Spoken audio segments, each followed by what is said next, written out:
Okay, the Globe Stream Watch 2-in-1. So, ibig sabihin, meron siyang digital TV at the same time Android TV. Ano ba yung Android TV? Ito yung capability na yung TV mo is magkakaroon na siya ng Android na OS. So, meron siyang device na i-connect. Ito yung Stream Watch. Bali, yung TV mo, magkakaroon na siya ng OS na Android TV.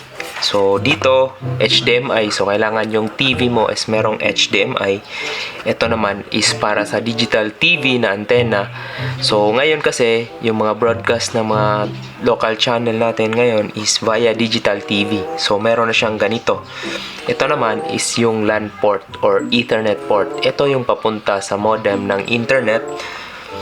So, ibig sabihin, itong device na to, meron siyang Wi-Fi, tsaka meron din siyang LAN port para mas stable yung connectivity mo. Ito yung power. So, ito yung Globe Stream Watch. Medyo maliit lang siya.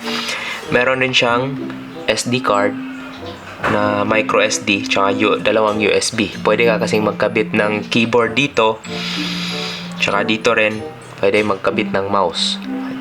Itong micro SD, kung gusto mong mag-record ng television, so ito yung gamit niya. Dito, i-record yung TV kasi may capability itong mag-record. So, ito is device na to siya ni Globe. Okay? So, upon receiving the device, meron kang warranty certificate. Sa loob naman, ito yung digital na antenna. So, digital antenna to guys. So, para sa digital TV. So, dito siya ikakabit sa dulo. Okay? So, yung remote, na yung remote, kagandahan ng remote. Meron siyang YouTube, tsaka meron siyang Google Play. Ibig sabihin, pwede ka nang mag-install ng Google Apps dito sa Stream Watch. Ito yung kagandahan niya. Tapos, meron na siyang HDMI cable, tsaka yung power, tsaka yung battery ng remote. So, eto. Tara, silipin naman natin, i-set up natin paano siya. So, i-set up na natin. So, itong power dito natin isasaksak. Tapos, meron akong LAN cable dito na galing sa modem ko. So, dito isasaksak. Pwede rin siya Wi-Fi. So, huwag kayo mag-alala kung wala kayong LAN port. Tapos, kuha kayo ng HDMI galing sa TV. Yan. Dito isaksak. So, ito, plug na lang natin.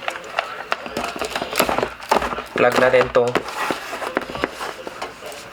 para iilaw na siya. Okay. So, yung indicator dito is, yan, nagbo-blue na siya from orange. So, i-check natin sa TV kung ano yung magiging setup. So, i-on lang natin. So, make sure pala na yung remote is lagyan na rin ng batteries. So, in my case, meron akong dalawang battery. Dalawang AA. Yan. Okay. So, umiilaw na siya. Ibig sabihin, may power na yung remote. Tara, set up natin sa TV.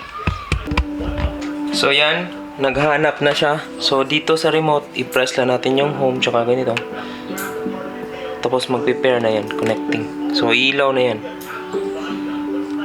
So, hintayin lang natin. Ito kasi, yan.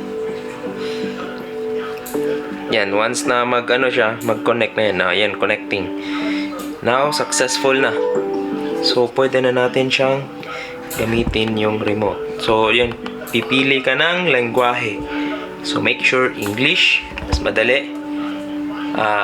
Since naka-connected ako sa Ethernet, yung kable, continue lang.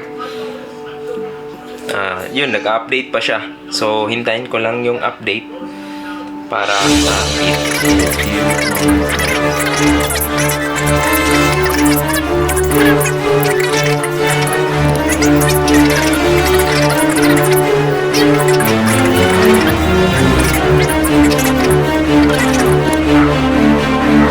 yan.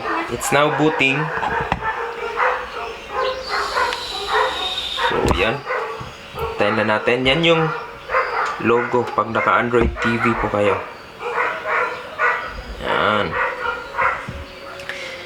It means loading na yung booting up. Yun yung kagandahan yan. So, hintay lang tayo ng few. Yun, first few. So, dito pala sa remote, meron kang live TV. Pero sa setup ko ngayon, hindi ko pa kasi na-connect yung antenna ng pataas. So, yun. Ito na yung Google TV. So, para kayo mag-sign in kayo sa Google account nyo para mas okay. Pero for this now, skip ko muna. I-accept. Location. Yes.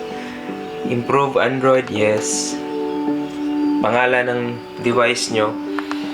Ito, may tapos additional apps. Merong YouTube Kids tsaka Twitch. So, pwede kasi mag-additional. Later ko na-install sila. So, yun. Power na yung Android TV ko. So, yan yung pinaka-basic. Yun. Ito na yung interface ng Android. So, yung tanong ng iba is, mabilis ba or mabagal? Kasi, meron silang mga nabili na medyo low-end yun. So, ito naman, so far, goods naman siya. So, responsive naman pag click ko ng YouTube. Tapos yun, maglo-load agad yung mga content niyan. So, depende na lang.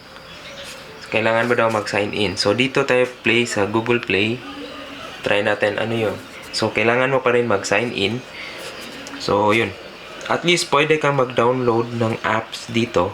Kaya, yun yung kagandahan ng device na to. Itong Globe Stream Watch. Okay? So, huwag nyong kalimutan. Huwag nyong maliliitin itong mga lumang device. Although, luma siya kasi 20 plus. Pero, nagagamit pa rin siya ngayon sa mga applications natin. So, yun. YouTube. Depende kasi yan eh. Pwede kasi siya. Pwede pa rin siya mag-play ng games. So, yun. Oh. Meron lang siyang ads. Pero, napakabilis. So, Google Play. So, pwede rin movies. So, yun yung kagandahan. Meron ring paano ba mag-connect sa Wi-Fi? Punta ka ng settings dito sa network and internet. O, siyan. Merong Wi-Fi dyan. So, magsiselect ka lang. Once na mag-select ka, mag-enter ka pa rin ng password para sa Wi-Fi. So, yun yung kagandahan dito. May option ka na LAN cable or ano. So, check natin yung yung device. So, about yung device, running in version Android 10. So, hindi pa yan luma, pero sulit na sulit. Kaya huwag kayong mag-alala dito sa 2-in-1 entertainment box na stream. Okay? So, I hope this video natutunan nyo kung bakit kailangan nyo ng ganito. Kasi, maganda rin to. Kasi 2-in-1 na. Pwede kayo, kung wala kayong internet, pwede itong gamitin sa local na TV na channels. Okay? See you around.